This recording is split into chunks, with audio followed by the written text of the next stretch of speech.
open up your sound manager. You can do that via the Realtek HD Audio Manager. Select Sound Manager.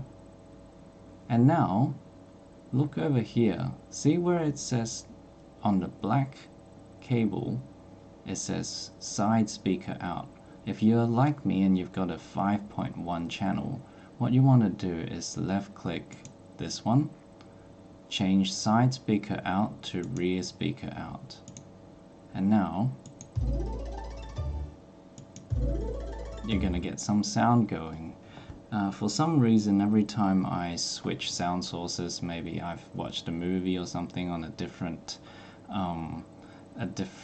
sound source, this just defaults back to side speaker. I don't know why, but at least now I've got it fixed. I don't have to keep unplugging and replugging the cable over and over again.